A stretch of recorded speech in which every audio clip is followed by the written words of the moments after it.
افسوسناک خبر سے آپ کو آگاہ کریں، بٹگرام میں پاشتوں کے مقام پر چیئر لفٹ کی رسی ٹوٹ گئی۔ 8 سے 10 افراد کو چیئر لفٹ میں پھنسے 6 گھنٹے سے زائد وقت گزر چکا۔ پاک فوج کا ہیلی کاپٹر کے ذریعے ریسکیو آپریشن جاری۔ چیئر لفٹ کی 3 میں سے 2 تاریں ٹوٹ چکی ہیں۔ ہیلی کاپٹر سے پیدا ہونے والے دباؤ سے تیسری تار بھی ٹوٹنے کا خدشہ۔ چیئر لفٹ میں پھنسے افراد کو نکالنے سے پہلے پاک فوج کی سلنگ آپریشن کے لیے ریکی کے بعد انتہائی محتاط انداز میں امدادی آپریشن کیا جائے گا۔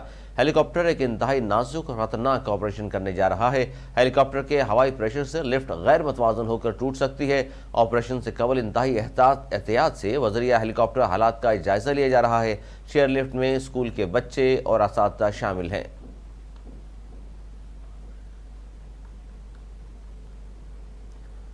افسوسناک خبر سے آپ کو آگاہ کریں، بٹگرام میں پاشتوں کے مقام پر چیئر لفٹ کی رسی ٹوٹ گئی۔ 8 سے 10 افراد کو چیئر لفٹ میں پھنسے 6 گھنٹے سے زائد کا وقت گزر چکا۔ پاک فوج کا ہیلی کاپٹر کے ذریعے ریسکیو آپریشن جاری۔ چیئر لفٹ کی 3 میں سے 2 تاریں ٹوٹ چکی ہیں۔ ہیلی کاپٹر سے پیدا ہونے والے دباؤ سے تیسری تار بھی ٹوٹنے کا خدشہ ہے۔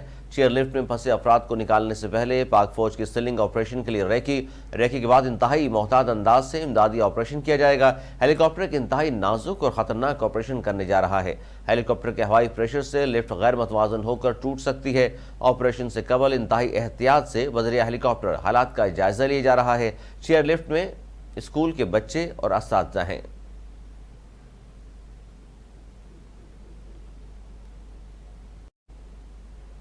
نیوز اسٹوڈیو سے فی الحال اتنا ہی۔ مزید نیوز اپڈیٹس کے لیے